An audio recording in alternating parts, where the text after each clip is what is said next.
सुनते हैं।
ओम शांति। अभी आप सभी जो भी मुरली रिवीजन क्लास कर रहे हैं, मुरली का होमवर्क कर रहे हैं, तो सबसे पहले जो मेरा प्रश्न आप लोगों के लिए है वो ये कि जो सबसे ज़्यादा ज़रूरी मेरी तरफ से आप लोगों के लिए है कि क्या आपको विश्वास होता है कि हाँ, हम अपने लक्ष्य तक पहुंच जाएंगे अभी भी? ठीक है। और बस ये इस विश्वास के साथ आप करते रहिए। अभी भी चांस है, पूरा चांस है।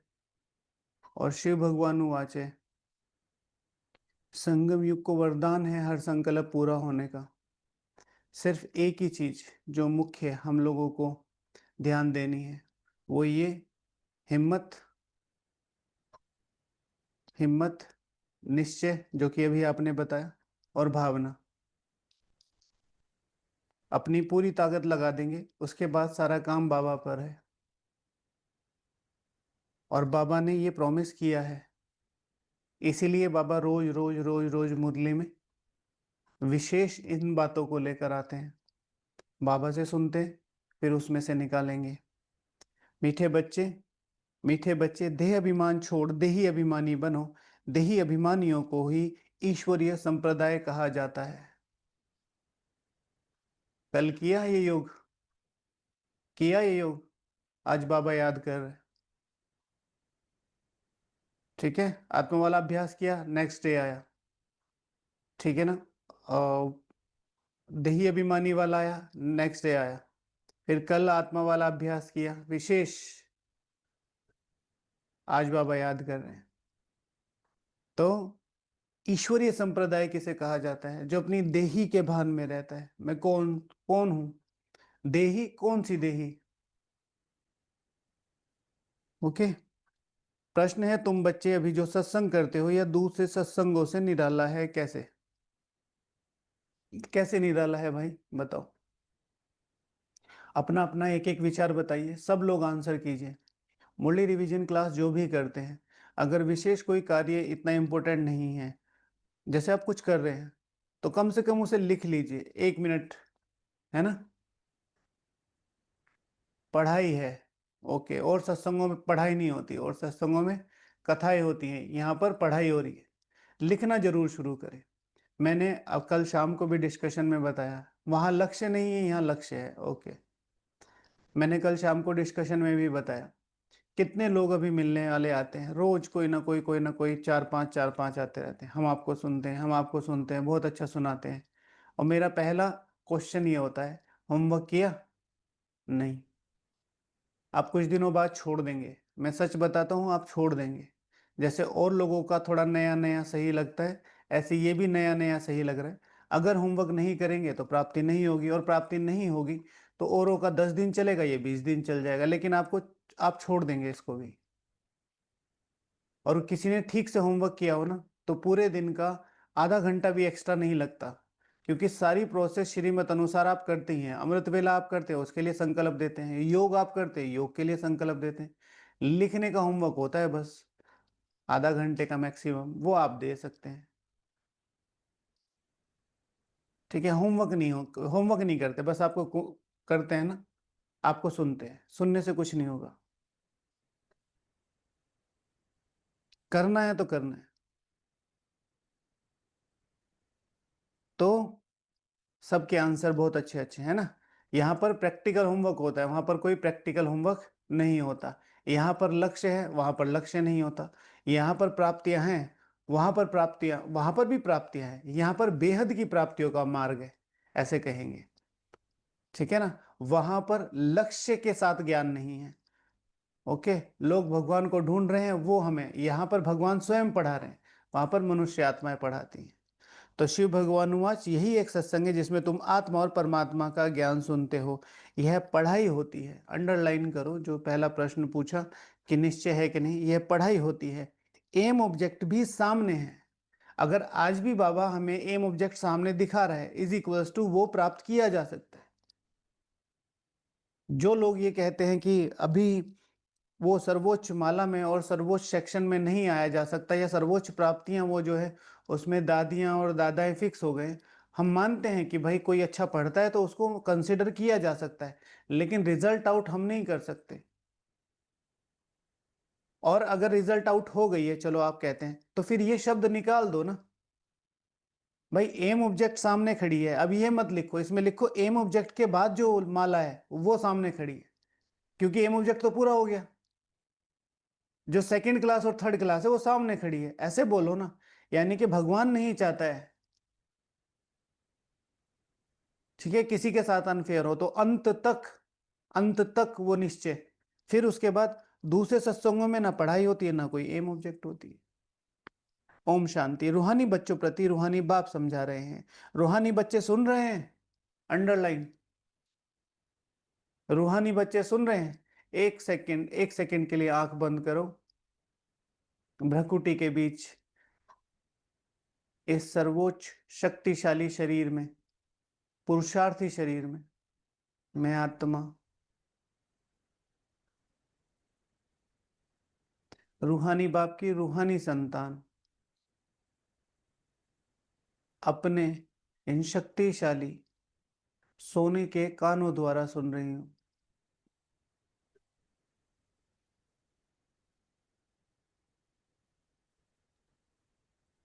रूहानी बच्चे सुन रहे हैं। पहले पहले बाप समझाते हैं, जब भी बैठो तो अपने को आत्मा समझकर बैठो, देह ना समझो। देह अभिमानी को आसुरी संप्रदाय कहा जाता है। जैसे ही देह के रिलेटेड कोई भी बात हुई तो आसुरी संप्रदाय कहा जाता है। देही अभिमानियों को ईश्वरीय संप्रदाय कहा जाता है। ईश्वर को देह नहीं है, वह सदैव आत्म अभिमानी है। वह है सुप्रीम आत्मा, सभी आत्माओं का बाप। परम आत्मा अर्थात ऊंचे ते ऊंचा। परम आत्मा अर्थात ऊंचे ते ऊंचा। मैं परम हूं, मैं आत्मा हूं, लेकिन मैं तुम्हारा बाप हूं। और ऐसा वैसा बाप नहीं हूं, ऊंचे ते ऊंचा हूं। बस, इसके बाद कुछ कहने की आवश्यकता नहीं रहती।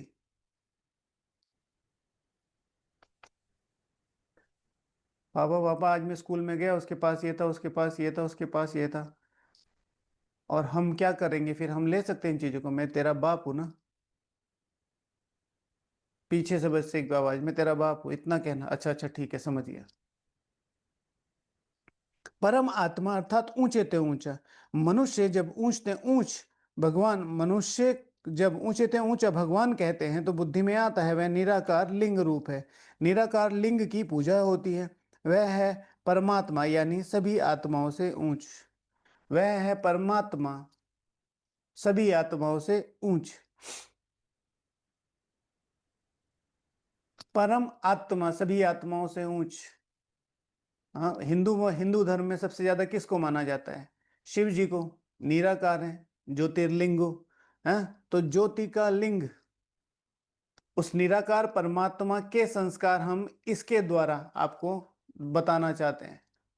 मुस्लिम मुस्लिम भाई बहने किसको पूछते हैं? मालिक ऊपर, निराकार, परवरदिगार, परे रहने वाला दिगार, ज्योति का स्वरूप। ठीक है, नुक्ता है नूर, नूर का सागर। सिख, ठीक है, एक ओमकार सतनाम, है ना। एक ओमकार, सतनाम, कर्ता पूरक, है ना, निर्भव, निर्भय, निर्वैर, ठीक है ना, अजोनी जिसका जन्म नहीं होता है, सिख, ईसाई, गॉड इज लाइट, सभी एक ही परमपिता शिव परमात्मा को पूज रहे हैं। लेकिन आत्मा जब मनुष्य शरीर में आती है और अपनी ईगो के वश, ठीक है ना, अपना अहंकार, जब ज्ञान में सबसे ज्यादा खतरनाक होता है ज्ञान का अहंकार, उस ज्ञान के अहंकार के कारण फिर वो जो मतें बनती हैं उसकी वजह से हम नीचे गिरते हैं। आज भी दुनिया को स्वर्ग बनाया जा सकता है, आज भी, अगर सिर्फ और सिर्फ धर्म धारणाएं एक जैसी हो जाएं। और वो धारणाओं में ये मत सोचें कि भाई मेरा धर्म अच्छा है आपका धर्म, एक ही चीज हो। किसी भी हालत में मनुष्य आत्मा है और जो दूसरे जीव हैं उनको हमें दुख नहीं देना है, इस एक धर्म के आधार पर अगर सब चलें तो ठीक है। लेकिन हम ये मानते हैं हम हमारे यहाँ है, हमारे यहाँ, तो वो हो नहीं सकता, ड्रामा अनुसार ऐसा है। स्वर्ग की विशेषता क्या है? हर एक आत्मा, हर एक आत्मा को प्रकृति पुरुष, चाहे फिर वो जीव आत्मा है, जानवर है, चाहे हम पुरुष हैं या फिर प्रकृति है, हम तीनों एक दूसरे को क्या कर रहे हैं? संपूर्ण सुख दे रहे हैं, रेस्पेक्ट कर रहे हैं। उसके लिए चाहिए आत्मबल और उसके लिए चाहिए मुझ आत्मा में बल। तो बाबा कहते हैं निराकार लिंग की पूजा होती है, वह है परमात्मा, यानी सभी आत्माओं से ऊंचा है वह भी आत्मा, परंतु ऊंच आत्मा। वह जन्म मरण में नहीं आते हैं, बाकी सब पुनर्जन्म लेते हैं। और सभी है रचना, रचता तो एक ही बाप है, ब्रह्मा विष्णु शंकर भी रचना है। मनुष्य सृष्टि भी सारी रचना है, मनुष्य सृष्टि भी सारी है रचना। रचता को बाप कहा जाता है, रचयिता को बाप कहा जाता है। पुरुष को भी रचता कहा जाता है, स्त्री को अडॉप्ट करते हैं, फिर उनसे क्रिएट करते हैं, पालना करते हैं, बस विनाश नहीं करते हैं। और जो धर्म स्थापक होते हैं वह भी क्रिएट करते हैं, फिर उनकी पालना करते हैं, कोई विनाश नहीं करते हैं। बेहद का बाप जिसको परम आत्मा कहा जाता है, जैसे आत्मा को, आत्मा का रूप बिंदी है, वैसे ही परम पिता परमात्मा का भी रूप बिंदी है। जो मनुष्य है, जो मेल बॉडी है, वो भी स्त्री को अडॉप्ट करते हैं, अपनी फैमिली क्रिएट करते हैं। इसी तरीके से धर्म पिताएं भी आते हैं, वो भी धर्म को क्रिएट करते हैं।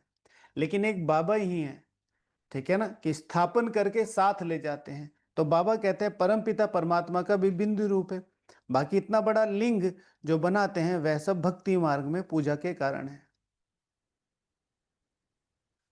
वह भक्ति मार्ग में पूजा के कारण है।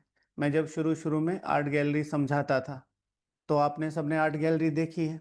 तो आर्ट गैलरी के बाद द्वापर युग शुरू होता है, राइट। तो द्वापर युग के बाद वो भक्ति मार्ग की बातें शुरू होती हैं। तो मैं सभी को कहता था वो जो पानी का झरना है आर्ट गैलरी में बहता है ना, मैंने कहा कि उस शीशे पे एक बिंदु लगा हुआ था, आपने नोटिस किया? तो वो कहते थे हमने नोटिस नहीं किया। तो मैंने कहा आपने नोटिस इसलिए नहीं किया क्योंकि वहां कोई बिंदु था ही नहीं। लेकिन मैं आपको बताना चाह रहा था कि अगर बिंदु होता तो भी आप नोटिस ना करते।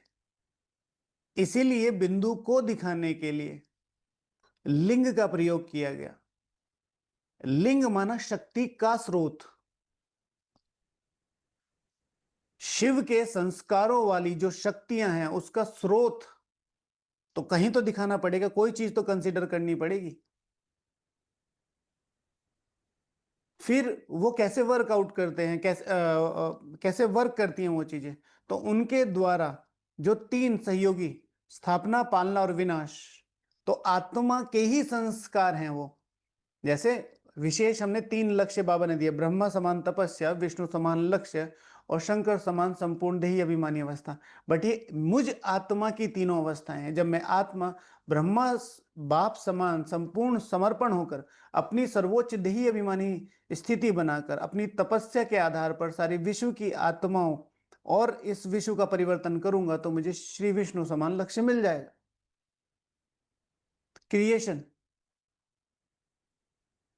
तो वो सिंबलाइज, वो चीज है बाबा की, कि बाबा कहते हैं कि बिंदी की पूजा कैसे हो सकती है? भारत में रुद्र यज्ञ रचते हैं, तो मिट्टी का शिवलिंग और शालिग्राम बनाकर फिर उनकी पूजा करते हैं। मिट्टी का शिवलिंग बनाते हैं और फिर शालिग्राम। कितने शालिग्राम बनाते हैं? हाँ, सबके अपने अपने होते हैं, बाकी विशेषता 100 या 108। फिर जब तीर्थों पे जाते हैं तो जितने जितने बनाए उतना अच्छा। फिर उनको सबको धुलाई कर देते हैं। ठीक है, ऐसे वो हल्दी और चावल का टीका लिया और ऐसे फेंक दिया, तो किसी शालिग्राम पे लगा, किसी पे नहीं लगा। बस शिवलिंग शिव जी को देते हैं, बाकी सारी शालिग्राम भाई 108 पे 1008 पे कैसे टीका लगाएंगे, घंटों लग जाएंगे। अब आप देखो, अगर आपने यहाँ ठीक से पुरुषार्थ नहीं किया तो आपका वहाँ शालिग्राम बनेगा और कोई आपके मुंह पे ऐसे फेंक के हल्दी मारे, ऐसे करोगे आप, तो उसको आशीर्वाद दोगे या उसको? हाँ, तो अगर सिस्टमेटिक अपनी पूजा करानी है तो सिस्टमेटिक यहाँ चलना पड़ेगा। हाँ, समझे? सब यहीं के यादगार है। जैसा आपने भक्तों को दिया, भक्त वैसे ही दे रहे हैं। हाँ, कभी सकाश दिया, कभी नहीं दिया, कभी उनकी इच्छाएं सुनी, कभी नहीं सुनी। उन्होंने भी मुट्ठी भर के ऐसे फेंक दिया। खासतौर से जो सबसे आगे रहेगा, हाँ, शो ऑफ करने में, अपनी सेवाएं दिखाने में, तो वहां पर भी वो सबसे आगे रहेगा। वहां पे सबसे ज्यादा हल्दी किसके मुंह में जाएगी? तो यादगार। फिर मिट्टी से धोने का मतलब क्या है कि भाई सारे एक शिव में ही समा जाते हैं, परम धाम जाने की अवस्था है। तो वास्तव में असली नाम तो शिव बनाकर उनकी पूजा करते हैं, शालिग्राम बनाकर उनको रुद्र यज्ञ कहा जाता है। उनको रुद्र यज्ञ कहा जाता है, उसकी विधि है वो। अच्छा, वास्तव में यज्ञ का असली नाम क्या है? चलो बताओ, मैंने आप सभी को बताया हुआ है, यज्ञ का पूरा नाम क्या है? राजस्व। पूरा नाम लिखो, सब लोग लिखो, हाथ से लिखो। और ये डायरी के पहले पेज पे होना चाहिए, जो पहले 4 पेज बनाए ना, उन चारों पेज पे सबसे पहले वाले पे होना चाहिए। क्योंकि ये मेरे द्वारा, भगवान द्वारा और मेरे द्वारा मैं कर रहा हूं ना इसे। पूरा नाम लिखो, हिंदी में लिखना, इंग्लिश में नहीं। हम्म।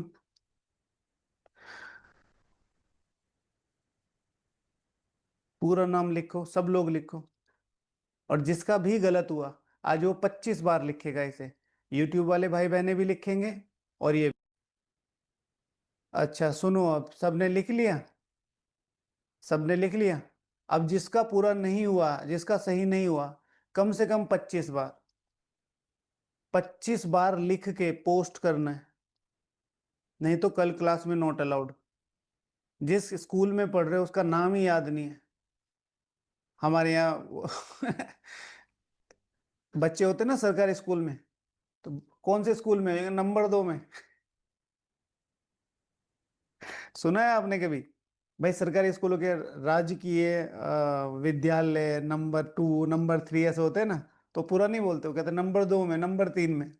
अच्छा सुनो, सब लोगों को अगर ये सही नहीं है नाम, तो सबको आज 25 बार लिख के ये नाम याद होना चाहिए। राजस्व, अश्वमेध, अविनाशी, रुद्र गीता ज्ञान यज्ञ। ठीक है? और जिसने चीटिंग करके लिखा है वो 50 बार लिखेगा। अपने आप समझ लो, जिसने भी चीटिंग करके लिखा है वो 50 बार लिखेगा। है ना? जिसको जिसने भी लिखा है ना, सबको अपना पता है, 50 बार लिख लेना। है ना? जो शास्त्रों में भी लिखा हुआ है। अब बाप बच्चों को कहते हैं अपने को आत्मा समझो, और जो भी सत्संग है उसमें आत्मा या परमात्मा का ज्ञान में कोई ज्ञान ना में कोई है ना दे सकते हैं। वहां तो कोई एम ऑब्जेक्ट नहीं होती। तुम बच्चे तो अभी पढ़ाई पढ़ रहे हो, तुम जानते हो आत्मा शरीर में प्रवेश करती है, ये एम ऑब्जेक्ट है। यहाँ पढ़ाई है, यहाँ लक्ष्य है, यहाँ धारणा है। वहां धारणाएं नहीं है, वहां नियम है। नियम और धारणा है। नियम है, करते रहना है, करते रहना है, करते रहना है। बट वो जो धारणाएं हैं उन नियमों में लगातार होनी चाहिए, वो नहीं है। भगवान के लिए नियम बनाए हैं, साफ थाली होनी चाहिए, भोग लगना चाहिए, दीपक दिया बत्ती सब होना चाहिए। मेरी आत्मा का दीपक जलना चाहिए, मुझ में से वो खुशबू आनी चाहिए, जैसे एसेंस स्टिक्स में से आती है। ठीक है ना? अपनी जो घास फूस तेल पत्र है वो भगवान पर चढ़ाने हैं। ठीक है ना? अपनी थाली, वो जो मेरे आसपास का जो एरिया है, मेरा सर्किल है, मेरे संबंधों का, वो उसे बड़े शक्तिशाली तरीके से संगठित रखना है अपनी स्पिरिचुअलिटी के थ्रू। पर उसे फिर किस में ले आए? भक्ति मार्ग में ले आए। कहते भी है ना, तो शरीर में आत्मा अविनाशी है, शरीर विनाशी है, शरीर द्वारा पाठ बजाती है। आत्मा तो अशरीरी है ना, आत्मा तो अशरीरी है ना। एक सेकंड में भ्रकुटी के बीच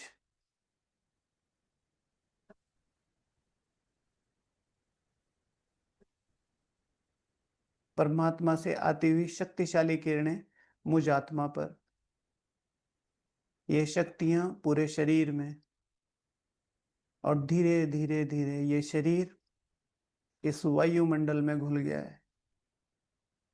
बची में अशरीरी आत्मा,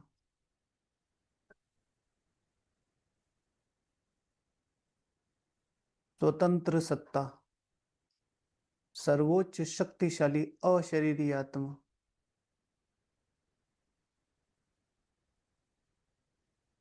मेरा सीधा कनेक्शन परम धाम, परम पिता श्री परमात्मा से।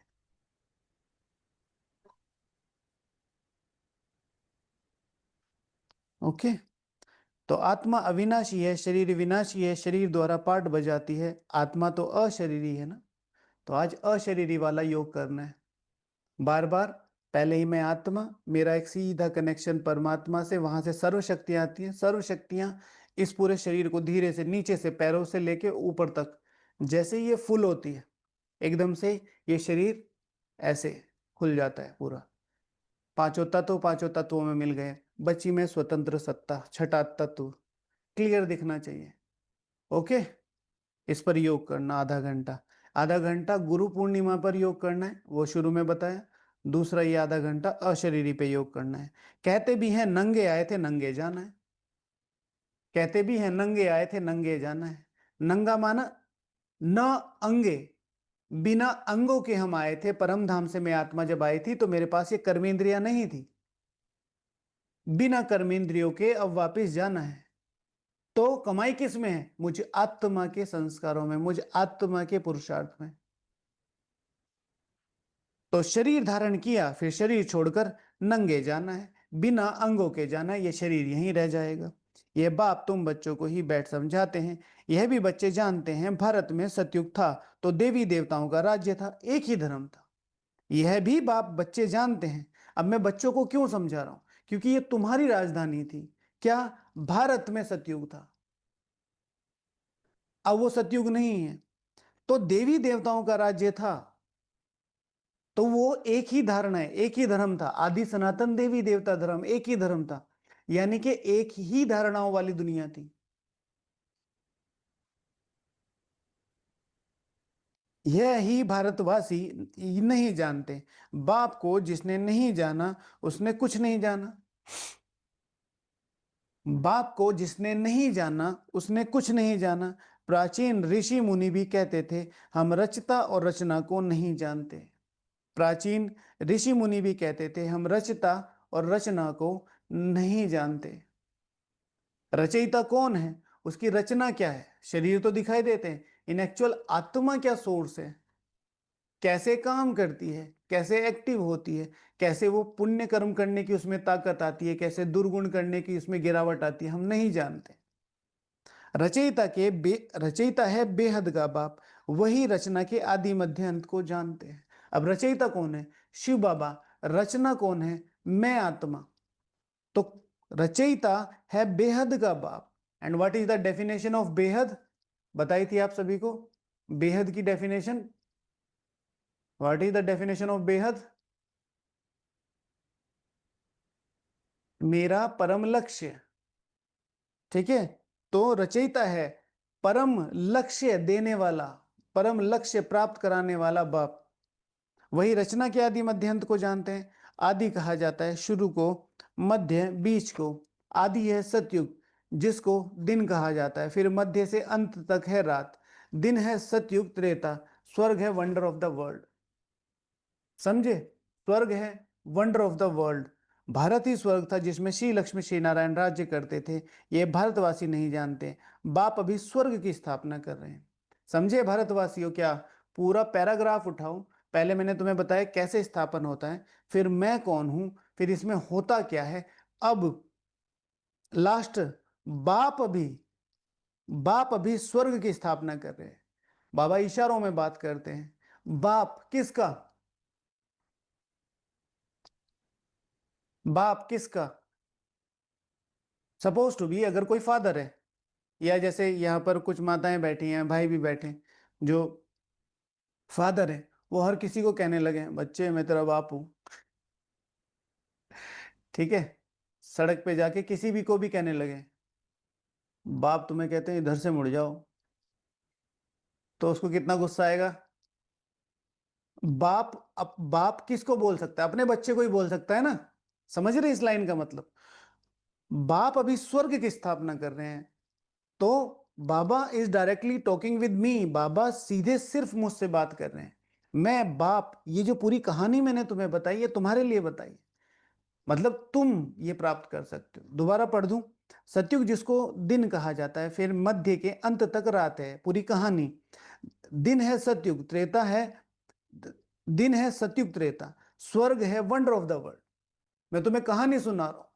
वो जो हमारा गांव है, ठीक है, वो इतना सुंदर है, और उसके बराबर में जो गार्डन है, सतयुग और त्रेता, वो है वंडर ऑफ द, हमारे गांव का वंडर। ठीक है ना?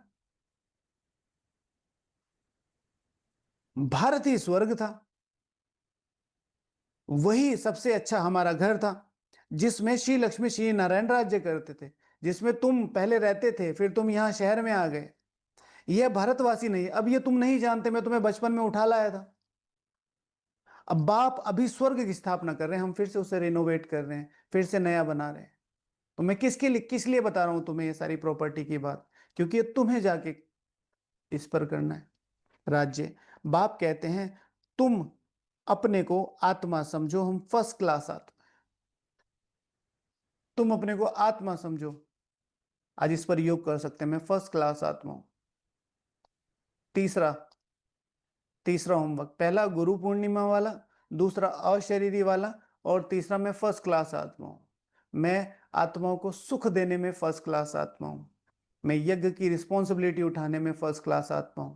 मैं अपनी धारणाओं में फर्स्ट क्लास आत्मा हूं। मैं मुरली को समझने में फर्स्ट क्लास आत्मा हूं। ठीक है? मैं अपने नियमों में फर्स्ट क्लास आत्मा हूं। मैं भगवान की आशाओं को पूरा करने में फर्स्ट क्लास आत्मा हूं। मैं योग करने में फर्स्ट क्लास आत्मा हूं। ठीक है? मैं चमकीली के साथ अपनी दोस्ती निभाने में फर्स्ट क्लास आत्मा हूं। है ना? चमकीली चमकीला जो भी आपको अच्छा लगता हो, है ना? तो इस पर योग करना। मैं फर्स्ट क्लास आत्मा हूं। इस समय मनुष्य मात्र सब देह अभिमानी है। बाप आत्म अभिमानी बनाते हैं। आत्मा क्या चीज है यह भी बाप बतलाते हैं। मनुष्य कुछ भी नहीं जानते, बल कहते भी हैं भ्रकुटी के बीच चमकता है अजब सितारा, परंतु वह है क्या, उसमें क्या पार्ट भरा हुआ है, वह कुछ भी नहीं जानते। योग के तो इतने सारे, हर मुरली में कम से कम 20 से 25 विजन आते हैं। जैसे ये आया ना, आत्मा क्या चीज है, बस इस पर ही पुरुषार्थ करो ना, बहुत ब्यूटीफुल चीज है ये। वो तो फिर आप देख लो, क्योंकि 2-3 तो ऑलरेडी दे ही दिए हैं, बहुत होते हैं, है ना? उसमें कैसे पार्ट भरा हुआ है कुछ भी नहीं जानते। अभी तुमको बाप ने समझाया, तुम भारतवासियों को 84 जन्म का पार्ट बजाना होता है। भारत ही ऊंच खंड है, जो भी मनुष्य मात्र है उनका यह तीर्थ है। सर्व की सदगति करने बाप यहाँ आते हैं। सर्व की सदगति करने बाप यहाँ आते हैं। जो भी मनुष्य मात्र हैं, पूरे विश्व में जितने भी मनुष्य हैं, उनका ये तीर्थ है भारत। इसलिए भारत से ज्यादा प्यार है उनको। ठीक है, इसलिए भारत आते हैं। कोई यहाँ से सोना चुरा रहा है, कोई यहाँ से कुछ चुरा रहा है जो भी आ रहा है लेके ही जा रहा है। अच्छा, भारत को भी देखो कितनी ताकत है इतने लंबे समय से। हाँ, कोई कह रहा हम मसाले लेने आए हैं, ले जाओ। कोई कह रहा हम सोना लेने आए, ले जाओ। कोई कह रहा हम यहाँ से ये कर, ले जाओ। भारत वाले चुपचाप, कोई बात नहीं, कोई बात नहीं। ठीक है, मुझे नहीं लगता आज तक इतने हिस्से किसी देश के हुए हैं। अगर हम अभी अभी की बात करें, हाँ, नेपाल भारत में था, श्रीलंका, चाइना, भूटान, म्यांमार, और तिब्बत, पाकिस्तान, अफगानिस्तान, सब कहाँ तक। और ये रियल भारत था, ऐसा नहीं था कि हमने किसी को इन्वेड करके और फिर उनको मिलाया हो। भारत की दिक्कत तो ये है, कहीं लड़ता ही नहीं है। देखा अपनी क्लास में छोटा एक वो ना सिंसियर सा बच्चा, तो किसी ने कुछ कह दिया, नहीं नहीं मैम कोई बात नहीं कोई बात नहीं। नहीं नहीं तुम इसको बोलो जोर से, ये सॉरी, इसको सॉरी बुलवाते, सॉरी बोलो। नहीं नहीं मैम इट्स ओके, मम्मा ने कहा कुछ नहीं बोलना है किसी को, कोई बात नहीं, ठीक है। तो ये भारत इस तरीके का रोल निभाता है, कोई भी कुछ भी आएगा बस चल देंगे, है ना। तो रावण राज्य से, तो उन सारे जो मनुष्य मात्र है उनका तीर्थ है, सर्व का सदगति करने बाप यहाँ आते हैं। रावण राज्य से लिबरेट कर गाइड बन ले जाते हैं, रावण राज्य से लिबरेट कर गाइड बन ले जाते हैं। फिर यही बच्चा इतना पढ़ता है, इतना पढ़ता है, इतना पढ़ता है, जो रियल सेंस है, इतना पढ़ता है कि वो सारे जितने भी हैं सब क्या करेंगे, इसको हमेशा सलामी ठोकेंगे, सर सर करके बोलेंगे। ये अपने आप को ऊंचा उठाता है, ये दूसरे को नीचे नहीं गिराता है। भारत जो है अपने आप को ऊंचा उठाता है, वो नीचे नहीं गिराता है किसी को। रावण राज्य से लिबरेट कर गाइड बनने जाते हैं, मनुष्य तो ऐसे ही कह देते हैं, अर्थ कुछ भी नहीं समझते। भारत में पहले देवी देवता थे, उन्हों को ही फिर पुनर्जन्म लेना पड़ता है। भारतवासी ही सो देवता, फिर क्षत्रिय, फिर वैश्य, फिर शूद्र बनते हैं, पुनर्जन्म लेते हैं ना। तो ब्राह्मण, देवता, क्षत्रिय, वैश्य, शूद्र, ये सब किसके आधार पर है? हाँ, ये सब किसके आधार पर है? आत्मा की धारणाओं के आधार पर। ये जाति व्यवस्था नहीं है, ये आत्मा की व्यवस्था है। कल किसी ने पूछा था परसों की आत्मा की 16 कलाएं कौन सी होती, तो 16 कला माना हर कल सॉरी, हर कला में परफेक्ट। किसी ने एक फोटो भी भेजा था मुझे कि भाई ये 16 कलाएं होती है, नहीं, 16 कला माना भाई ये बात 16 आने सच है, मतलब 100% सही है। तो अब 16 कला का मतलब है 100%, 16 कला संपूर्ण। तो 16 कला संपूर्ण का मतलब है कि अगर मैं आज गार्डन में गया और गार्डन में मेरा गीत गाने का मन गया, तो वो भी परफेक्ट गाया जाएगा। लेकिन श्री नारायण रोज तो गाना नहीं गाएगा। अब श्री नारायण कभी पिकनिक पे गए और उनका मन किया कि आज हम वो करते हैं, क्या बोलते हैं उसको, जो पिकनिक बाहर करते हैं ना, उसको बोलते हैं कुछ, क्या नाम, में ध्यान नहीं आ रहा, मतलब यहाँ दिमाग में आ रहा है तो वो करते हैं, है ना। एक्सकर्शन, एक्सकर्शन कौन सी पिकनिक का नाम होता है? बाहर पिकनिक करते हैं ना, खेलते हैं गेम्स वगैरह, तो उसको बोलते हैं कुछ। अच्छा, तो बाहर तो उसको खाना बनाने का, अगर वो बनाता है वो परफेक्शन के, कैंपिंग इज डिफरेंट थिंग। तो मतलब उसको जो भी करने का मन करेगा वो अपना अपनी मर्जी से कंप्लीट कर सकेगा, क्योंकि वहां पर तीनों चीजें, प्रकृति, पुरुष और तत्व, एक दूसरे के साथ कंप्लीट अलाइंड है। अंताक्षरी खेलते, भाई मैं पिकनिक का नाम बोल रहा हूँ, मुझे पता है अंताक्षरी खेलते, ठीक है ना। उस पिकनिक को स्पेशली कुछ बोलते हैं। अच्छा, भारतवासी हो, भारत में पहले पहले देवी देवता थे, उन्हों को फिर पुनर्जन्म लेना पड़ता है। भारतवासी ही सो देवता, क्षत्रिय, वैश्य, शूद्र बनते, पुनर्जन्म लेते हैं ना, इसलिए नॉलेज को पूरी रीति समझने में 7 रोज लगते हैं। नॉलेज को पूरी रीति समझने में अगर किसी को कोर्स कराना पड़े तो सबसे पहले उनको ऑफर करो, ठीक है सर हम 3 रुपए में दे सकते हैं, लेकिन अगर आपको अच्छी क्वालिटी की चाहिए तो हम आपको 7 रुपए में देंगे, लेकिन उसकी गारंटी फिर हम लेंगे, चीज़ टिकाऊ होगी, लंबे टाइम तक चलेगी, और सर आप, वो लाइफ टाइम वारंटी है। बाकी 3 रुपए वाली ठीक है, अच्छा है, चलेगी, वो तो फिर आपके ऊपर है, आप कैसे उसको ठीक से रखते हो।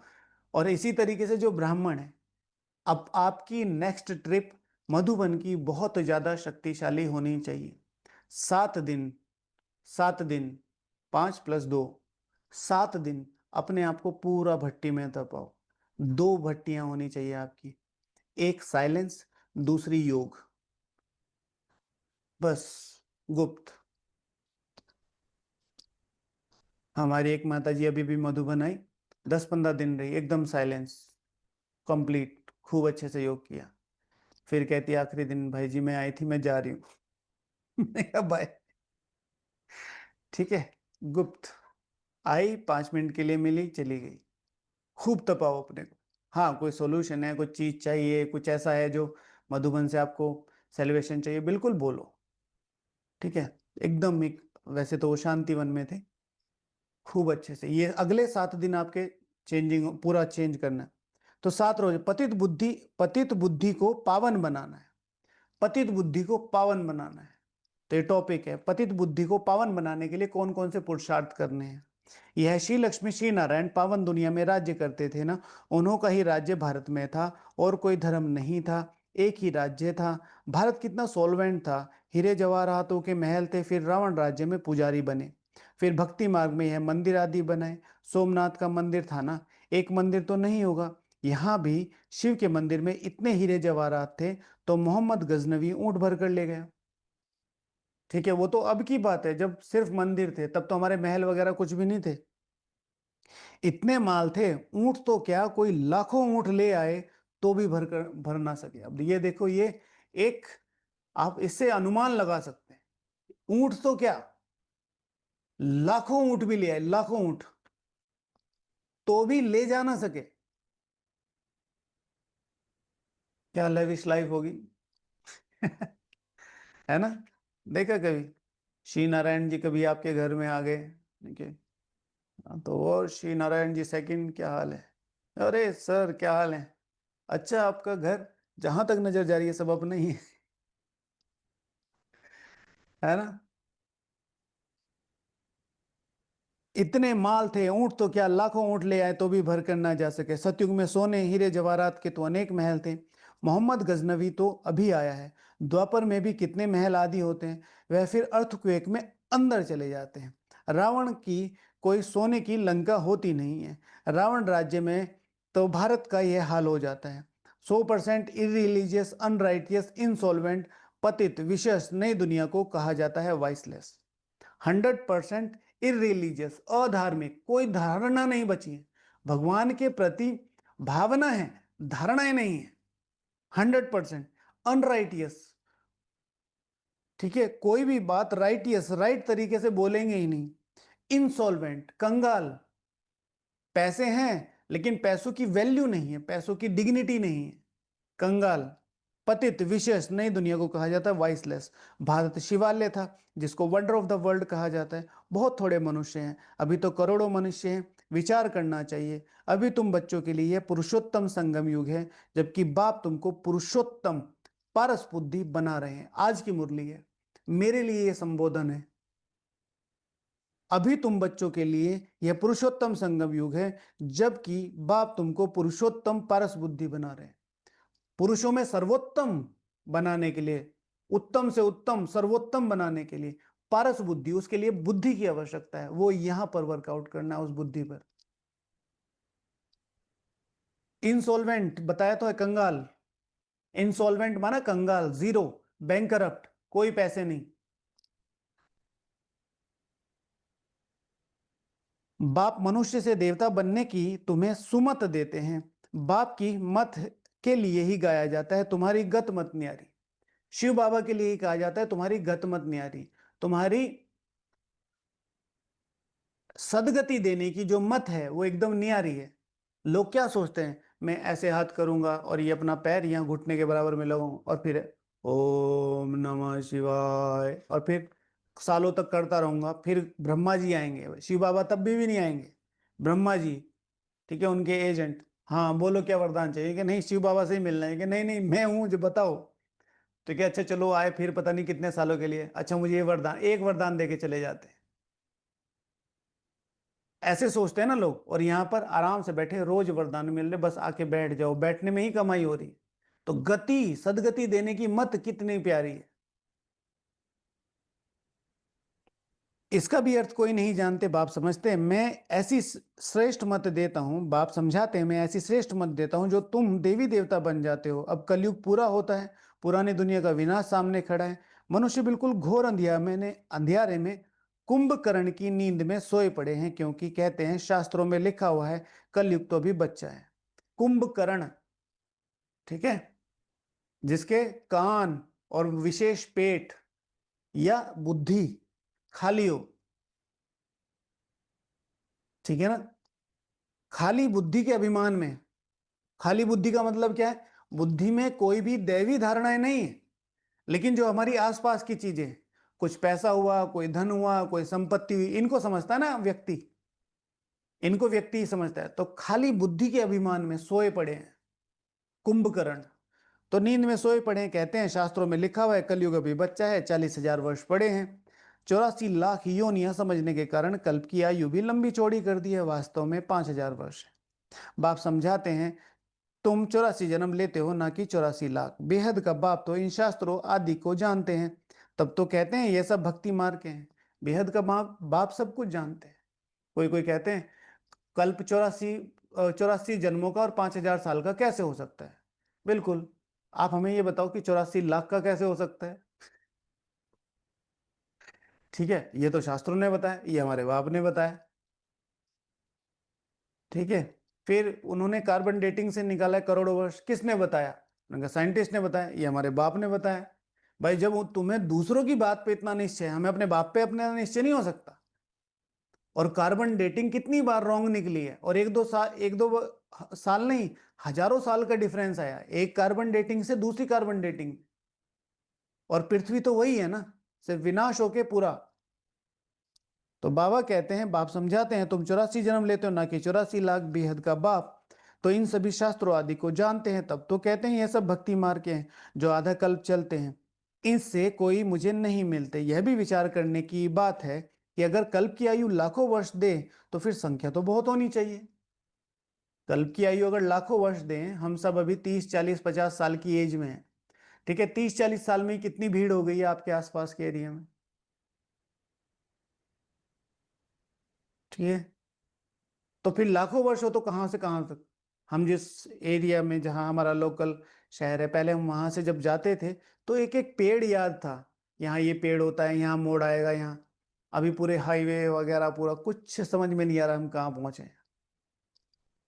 तो जबकि क्रिश्चियन की संख्या 2000 वर्ष में इतनी हो गई है, भारत का असूल देवी देवता धर्म है वह चला आना चाहिए, परंतु आदि सनातन देवी देवता धर्म को भूल जाने के कारण कह देते हैं हमारा हिंदू धर्म है। ठीक है, तो हिंदू धर्म, हिंदू कहाँ से आया? सिंधु से, क्योंकि अरब लोग स को ह बोलते हैं। हिंदू धर्म तो होता नहीं, भारत कितना ऊंच था। आदि सनातन देवी देवता धर्म था तो विष्णुपुरी थी। ठीक है, जब आदि सनातन देवी देवता धर्म था तो विष्णुपुरी थी। और धर्म का अभिमान किसी के लिए भी उसके लिए पतन का सबसे बड़ा कारण बनता है। इसीलिए यहां पर अपनी धारणाओं का अभिमान नहीं होना चाहिए। ईश्वरीय कृपा हुई है आपके ऊपर कि आप अपने लक्ष्य को पहचान पाए, उसके लिए हिम्मत कर रहे हैं और आगे बढ़ रहे हैं। है आपके पुण्य कर्मों का फल। जिसने भी अपने धर्म पर अभिमान किया आज वो बर्बाद है, आज वो बर्बाद है। इराक को जाके देखो, क्या लेविश लाइफ थी, लोग एग्जाम्पल देते थे, घूमने आते थे। बगदाद को देखो, लोग घूमने आते थे वहां। इतना संपन्न देश, इतना वो था, सिर्फ कट्टरता कट्टरता कट्टरता। पाकिस्तान, ठीक है, Karachi one of the famous industrial area था। Larkana one of the most prosperous वो था टूरिस्ट प्लेस। ठीक है, सिंध एक ऐसी कम्युनिटी वहां जहां के बारे में लोग कहते हैं कि अगर रहना हो तो वहां देख के आओ कैसे रहते हैं सारी कम्युनिटियां। और आज क्या है? अस्तित्व भी नहीं है, मिट्टी धूल मिट्टी है, सिर्फ जस्ट बिकॉज ऑफ अहंकार। तो बाबा कहते हैं कि आदि सनातन देवी देवता धर्म था तो विष्णुपुरी थी। तो वो आदि सनातन देवी देवताओं की धारणा अगर मेरे में आ गई तो हम वो, अब है रावणपुरी। वही देवी देवता 84 जन्म के बाद क्या बन गए हैं? हम देवताओं को वॉइसलेस समझ, अपने को विशेष समझ उन्हों की पूजा करते हैं। सतयुग में भारत वॉइसलेस था, नई दुनिया थी, जिसको नया भारत कहते हैं। यह है पुराना भारत। नया भारत क्या था, पुराना भारत क्या है?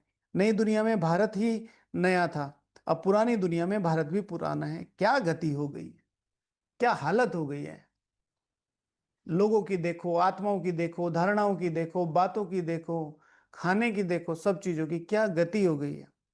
भारत ही स्वर्ग था, अभी नरक है। भारत मोस्ट सॉल्वेंट था, भारत ही मोस्ट इंसॉल्वेंट है। सबसे भीख मांग रहे हैं, सबसे भीख मांग रहे हैं हर चीज की। वैसे तो बहुत बड़ी बड़ी बातें करते हैं हम लोग, ये है वो है वो है बहुत सारी चीजों में है। लेकिन हमारी टेक्नोलॉजी, आज तक हमारे पास अपना एआई मॉड्यूल नहीं है।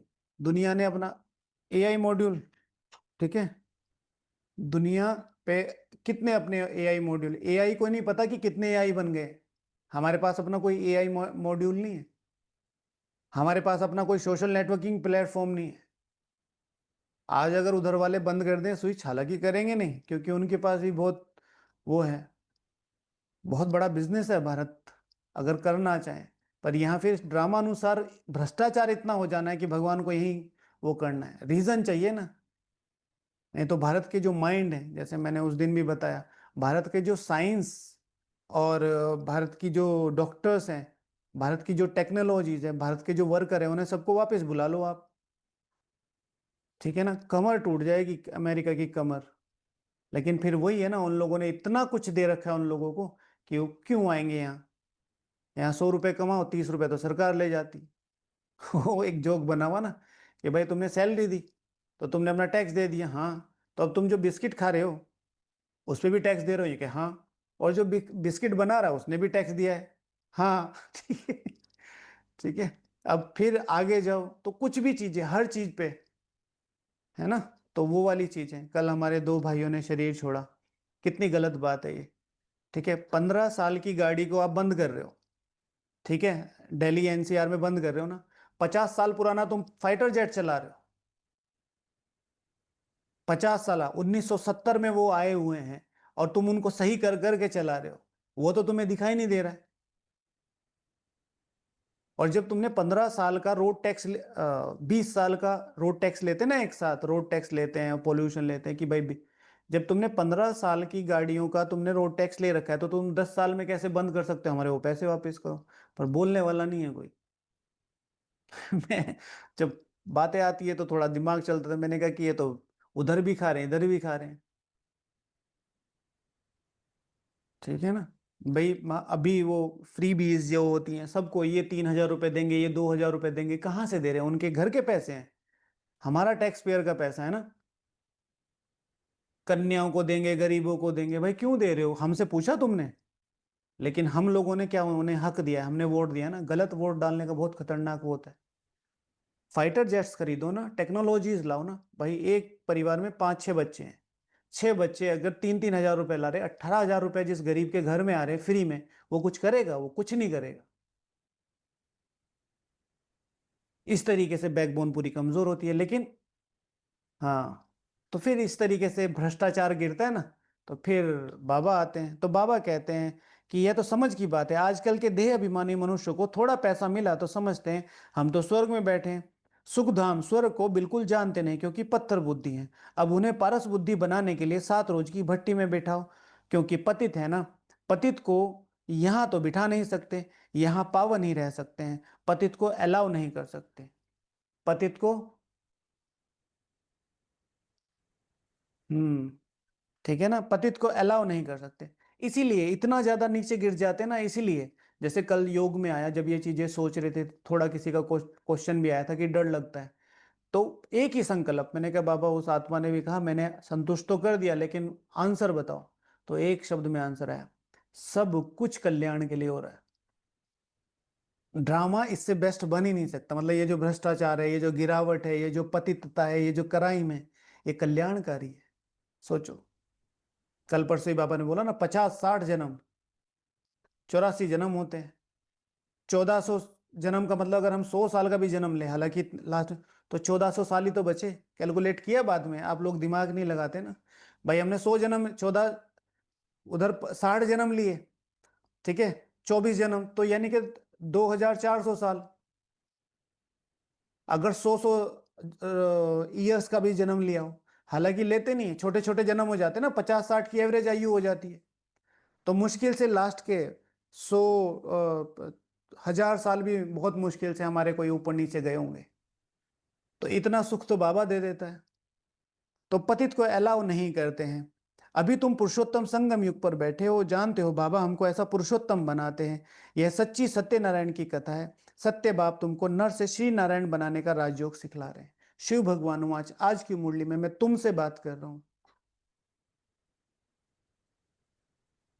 मैं तुम्हें ये राजयोग सिखला रहा हूं, किस लिए? नर से श्री नारायण बनाने के। तुम्हारी बुद्धि इससे हटनी नहीं चाहिए। दुनिया हटाएगी, परिस्थिति हटाएगी, तुम्हारा खुद का पुरुषार्थ हटाएगा। नहीं नहीं, तुम नहीं जा सकते। 2 घंटे का, 3 घंटे का, 4 घंटे का तुम्हारा योग है और उसमें भी तुम्हारी बुद्धि भटकती है। निश्चय नहीं हिलना चाहिए। फिर भगवान बैठा है, आज नहीं तो कल लगेगा जरूर। ज्ञान सिर्फ एक बाप के पास है, जिसको ज्ञान का सागर कहा जाता है, शांति का सागर, पवित्रता का सागर। यह उस एक की ही महिमा है, दूसरे कोई की महिमा नहीं हो सकती। देवताओं की ही महिमा अलग है, परम पिता शिव परमात्मा की महिमा अलग है, वह है बाप। श्री कृष्ण है देवता, सूर्यवंशी सो चंद्रवंशी सो वैश्यवंशी। मनुष्य हम सो का अर्थ नहीं समझते। हम सूर्यवंशी बनते, फिर वै क्षत्रिय वैश्य शूद्र में जाके फिर से अपने पुरुषार्थ है। तो हम सो का अर्थ नहीं समझते। हम आत्मा सो परमात्मा कह देते हैं, कितना रॉन्ग है। अभी तुम समझते हो कि भारत की चढ़ती कला और उतरती कला कैसे होती है? भारत की चढ़ती कला और उतरती कला कैसे होती है, बताओ? एक एक शब्द में आंसर दो, एक शब्द, एक वर्ड का एक आंसर दो, एक वर्ड का एक एक आंसर बताओ।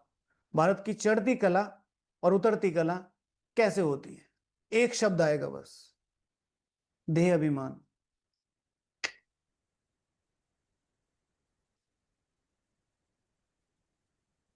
ड्रामा। और आंसर तो ठीक है। और अपने को केंद्रित करो, अपने को केंद्रित करो, विस्मृति स्मृति लक्ष्य। मेरी चढ़ती कला, मेरी उतरती कला। मैं, मेरी चढ़ती कला, मेरी उतरती कला। भारत का उत्थान और पतन की कहानी सिर्फ मेरे अराउंड लिखी हुई है। ठीक है? यह है ज्ञान, वह है भक्ति। सतयुग में सब पावन थे, राजा रानी का राज्य चलता है, वहां वजीर नहीं होता है, क्योंकि राजा रानी खुद ही मालिक। बाप से वर्षा लिया हुआ है, उसमें अकल है। श्री लक्ष्मी श्री नारायण को कोई राय लेने की दरकार नहीं, वहां वजीर होते नहीं। भारत जैसा पवित्र देश कोई नहीं था। महान पवित्र देश था, महान था, महान था, पवित्र था। नाम ही स्वर्ग था, अभी है नरक। नरक से फिर स्वर्ग बाप ही बनाएगा ना। नरक से स्वर्ग सिर्फ फिर बाप ही बनाएगा ना। ठीक है ना? देखो वो देश कितना अच्छा है, वहां पर कितनी सुंदरता है, वहां पर कितना अच्छा है। ठीक है? हमारे पास एक संगठन है, तो उसमें सारी इंफॉर्मेटिव चीजें ही आती है, मैं कभी कभी देख लेता हूँ। जो तो उसमें कल परसों जो स्विट्जरलैंड के जो वो हैं राष्ट्रपति या प्रधानमंत्री जो भी हैं, वो अरब में आए। ठीक है? विजिट पे। तो आपको पता है कि स्विट्जरलैंड कितना प्रोस्पेरस देश है, पता है ना सबको?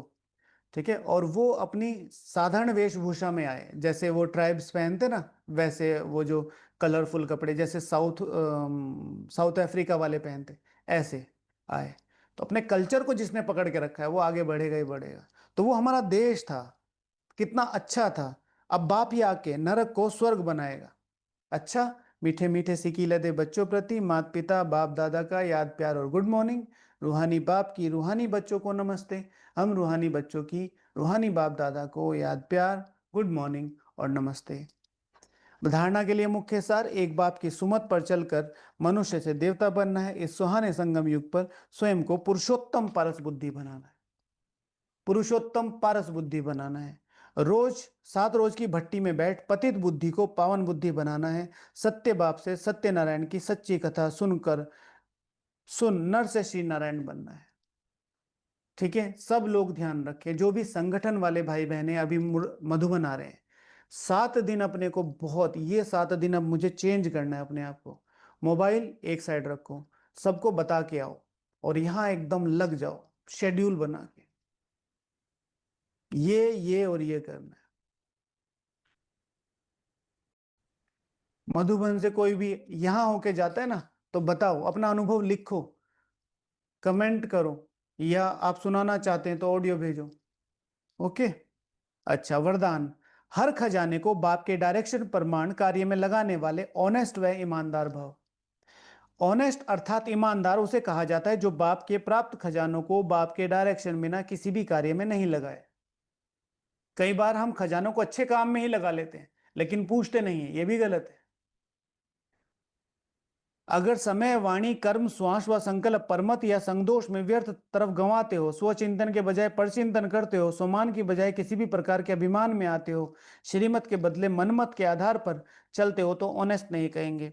यह सब खजाने विश्व कल्याण के लिए मिले हैं, तो उसी में ही लगाना है, ऑनेस्ट बनना है, यज्ञ के प्रति ईमानदार बनना है। कोई भी चीज है आपको मिली है, सपोज टू बी आपको टोली मिली है, 10 पीस मिले हैं कि सबको दे दो, और वो 7 पीस में ही काम हो गया, एक आपका है तो 2 बचे, तो 2 आके वापस करो कि दीदी ये 2 बचे, इनका क्या करना है। ठीक है, ये नहीं कि पहले खा लिए और फिर दीदी को बता दिया, दीदी मैं वो 2 बचे थे वो मैंने खा लिए, तो दीदी तो कहेंगी अच्छा खा लिया, अब ये थोड़ा ही कहेंगे वापस लाओ, ये नहीं करना 2 टोली के पे। लेकिन इसे चालाकी कहते हैं, ईमानदारी नहीं कहते। कोई पैसे बचे हैं, कुछ बचे हैं, कुछ भी है, स्थूल में भी है ना, हम क्या करते हैं कि वो बचा था वो मैंने यूज कर लिया, ऐसे कैसे यूज कर लिया भाई, है ना। स्लोगन, अपोजिशन माया से करनी है, दैवी परिवार से नहीं भाई, ठीक है। अपोजिशन माया से करनी है, दैवी परिवार से नहीं। और एक होती है दिखावी, एक होती है सूक्ष्म, एक होती है स्थूल। तो स्थूल तो दिखाई देती है, सूक्ष्म वाली दिखाई नहीं देती। किसी से नाराज होंगे और फिर ओम शांति, वो कहेंगे माता जी ओम शांति, तो ओम शांति भी कर दी, और उसमें पता भी चल गया कि हाँ ओके। तो बड़े प्यार से, मेरा व्यवहार ही मेरी धारणाओं का आधार, और मेरा प्राप्ति जो मेन है, जो बाबा ने मुझे दी है, उसका यही एक तरीका है, मेरा व्यवहार कैसा है। अच्छा, आज का प्रैक्टिकल होमवर्क, योग, गुरु पूर्णिमा है आज, तो गुरु पूर्णिमा पे बाबा से योग करेंगे। विशेष गुरु ने हमें कौन कौन सी शक्तियां, गुण, खजाने क्या पालना दिया, उसके लिए बाबा को कम से कम 15 से 20 मिनट, आधा घंटा योग करेंगे। थैंक यू बोलेंगे, सतगुरु से आती हुई शक्तिशाली किरणें, ठीक है, और सर झुकाकर, हाथ जोड़कर, है ना। और फिर दूसरा योग जो बाबा ने कहा है, मैं अशरीरी आत्मा हूं, ठीक है ना, और सीधा परम धाम से कनेक्शन, सर्व शक्तियां आ रही हैं, धीरे धीरे करना, और धीरे धीरे शरीर में, पूरा शरीर शक्तियों से भर गया है। अब जैसे ही मैंने ऑर्डर किया, मैं संपूर्ण अशरीरी आत्मा हूं, तो पूरा शरीर जैसे 5 तत्वों में मिल गया, स्लो प्रोसेस में, और बची मैं स्वतंत्र आत्मा। एक बार कर लेना, 2 बार कर लेना, 3 बार, फिर तीसरा है, ठीक है ना, मैं फर्स्ट क्लास आत्मा हूं, तो मैं फर्स्ट क्लास यज्ञ की रिस्पॉन्सिबिलिटी उठाने वाली आत्मा हूं, मैं फर्स्ट क्लास धारणाएं करने वाली आत्मा हूं, मैं फर्स्ट क्लास योगी आत्मा हूं। जो भी फर्स्ट क्लास शब्द स्वमान आप लेने चले, मेन है फर्स्ट क्लास, उसके आगे जो भी स्वमान आपको लगाने हैं। फिर टॉपिक है पतित बुद्धि को पावन बनाने के लिए कौन कौन से पुरुषार्थ करने हैं, ऐसे कौन कौन से व्यवहार और पुरुषार्थ है जिससे हमारी बुद्धि पावन बनती चली जाए, ठीक है ना। और मुरली रिवाइज जरूर करनी है। आज के मुरली रिवीजन में विशेष आप जो बाप शब्द हैं, ठीक है, वो फाइंड आउट करेंगे। और बाप शब्द के साथ जो बाबा ने मुझे 10 ऐसे वर्ड जो बोले हैं, जो मुझे सबसे, वैसे तो बाबा ने बाप शब्द बहुत बार बोला है, लेकिन 10 ऐसे शब्द जो मुझे अच्छे लगे हैं, कि बाप ने ये आज मुझे कहा तो ये मुझे अच्छा लगा, ठीक है। और लास्ट, जो अविनाशी, जो यज्ञ यज्ञ की पूरी भरी परिभाषा है, राजस्व, अश्वमेध, रुद्र, गीता, ज्ञान, यज्ञ, है ना, इसकी पूरी परिभाषा, कि जिसको याद नहीं थी वो 25 बार लिखेगा। ओके, ओम शांति। चलो बाबा को थैंक यू बोलते हैं। ओके, तो कुछ प्रश्न आए थे, प्रश्नों को ले लेते हैं।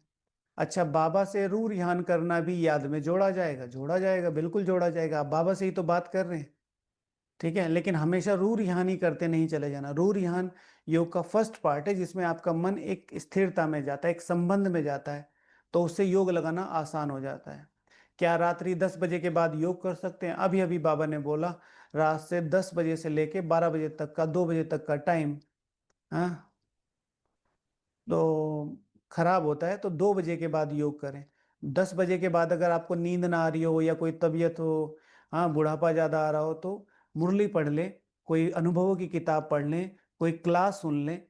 स्पेशली बैठ के अकेले योग ना करें, बाबा ने मना किया है, उसमें कारण में जाने की कोई इतनी ज़्यादा आवश्यकता है ही नहीं। अच्छा,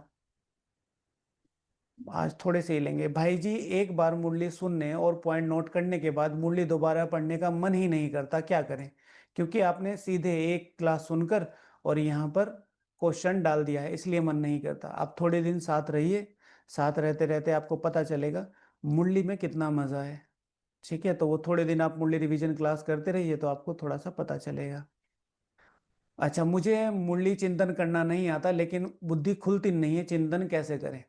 चिंतन करने का एक सहज सा तरीका है। आज का जैसे टॉपिक है, बुद्धि को पारस से पतित से पावन बुद्धि बनाने का क्या पुरुषार्थ है? पारस बुद्धि को पतित बुद्धि को पावन बनाने का क्या पुरुषार्थ है? ठीक है, तो इसके लिए मुरली से ही 10 लाइनें निकाल लो। ठीक है, तो इससे बात करो चमकीली से। अरे चमकीली, आज बहुत मुश्किल होमवर्क आया है, क्या हुआ मुझे बताओ? अरे भाई जी ने दे दिया है आज कि क्या पतित बुद्धि को पारस बुद्धि कैसे बनाना है, पतित बुद्धि को पावन बुद्धि कैसे बनाना है।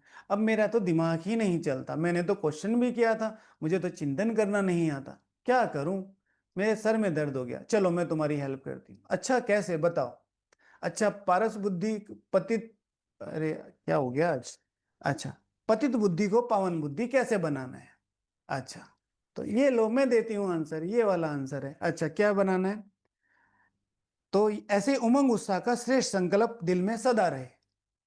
ठीक है, तो जिनके दिल में सदा उमंग उत्साह के श्रेष्ठ संकल्प रहते हैं, वो बुद्धि को सहज ही पावन बना सकते हैं। अरे वाह, ये तो बहुत अच्छा है। एक और एक और एक और। अच्छा, यहां से करो, ऐसे ऐसे ऐसे ऐसे, ये वाली लाइन यहां पर। अच्छा, परम आत्मा अर्थात ऊंचे ते ऊंचा है, उसके साथ रहने से पतित बुद्धि पावन बन जाती है। अरे वाह, मुझे तो 25 पॉइंट लिखने को बोला है। अच्छा अच्छा अच्छा, एक और एक और एक और, यहाँ यहाँ यहाँ। अच्छा क्या? अच्छा, इस नॉलेज को पूरी रीति समझने में 7 रोज लगते हैं। अच्छा, तो 7 रोज डेली अच्छे से योग लगाएं तो पतित बुद्धि पावन बन सकती है। बस, मुरली से ही लो, बच्चों के लिए। हाँ, ओके, समझे? और बाबा ने आज का वरदान दिया है ना, हर खजाने को बाप समान डायरेक्शन प्रमाण कार्य में लगाने वाले ऑनेस्ट व ईमानदार भव। तो ऐसे मुरली से ही पॉइंट्स निकालने। ओके, अच्छा, नेक्स्ट, ये आपको चिंतन करने का। विरला अर्थात क्या? विरला मतलब रेयर ऑफ द रेयरेस्ट, कल भी बताया था इसका मतलब। विरला अर्थात रेयर ऑफ द रेयरेस्ट, है ना? कल मैं संकल्प कर रही थी कि मैं ऐसा पुरुषार्थ करूं जो बेहद मधुबन की स्टेज पर आऊं, तो क्या ये संकल्प ठीक है? संकल्प तो शुद्ध ही है, लेकिन क्यों आना है आपको स्टेज पे? क्यों आना है, ये महत्वपूर्ण है। आप किसी स्टेज पे मत आओ, जो बाबा के कार्य हैं मुझे वो कार्य अच्छे से अच्छे करने, फिर बाबा आपको अपने आप उठा के स्टेज पर ले आएगा। कर्म करते रहना। संकल्प तो बहुत अच्छा है कि मैं अच्छे से अच्छी सेवा करूं, लेकिन विशेष किसी स्टेज पर जाने का कोई संकल्प ना रखें। हाँ, अच्छा भाई जी, 4 घंटे से ऊपर योग का चार्ट नहीं जा रहा है, मैं क्या करूं? आप कुछ मत करो, आप 4 घंटे ही रेगुलर लेके रखो। 6 महीने तक अगर आपने 4 घंटे रेगुलर रखा, तो ये 4 सवा 4 ना हो, ऐसा हो ही नहीं सकता। मेरा बच्चा 2 साल का है, ये 20 साल का हो ही नहीं रहा है। अरे भाई, 20 साल का 20 साल बाद होगा, 4 साल में 20 साल का खींच के बड़ा थोड़ा ही करोगे। प्रोसेस है हर चीज की। ठीक है ना? उसके लिए अपना शेड्यूल बनाइए, उसके लिए अपनी चीजों को मेंटेन कीजिए, टाइम बफरिंग कीजिए, उससे हो जाएगा। बाकी 4 घंटे वाला योग भी बहुत अच्छा है, और उसमें फिर अगर उसको बढ़ाना है तो 4 घंटे के बाद आप मुरली 2 बार रिवाइज करना शुरू कर दो, एक बार लेटर लिखना शुरू कर दो, आधा घंटा बाबा से कन्वर्सेशन शुरू कर दो, एक क्लास लिख लो, और इन सब का कलेक्टिव टाइम आधा करके योग में जोड़ लो, हो जाएगा। फिर धीरे धीरे आपका बैठक योग बढ़ जाएगा। तरीके निकालने हैं। ओके, अच्छा भाई जी, मुझे खुशी नहीं रहती, इसके लिए क्या करें? क्या बताएं भाई, इसके लिए क्या करें? बताओ, खुशी नहीं रहती। अब मुझे पता नहीं कि मुझे दुख नहीं होता है कभी, खुशी नहीं रहती है।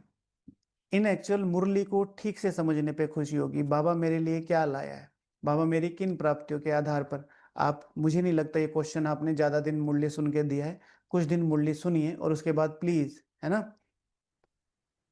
हाँ, तो आप अपने कुछ दिनों के लिए ये जो मुरली क्लास है इसके होमवर्क करके देखिए, इसके आधार पर योग करें।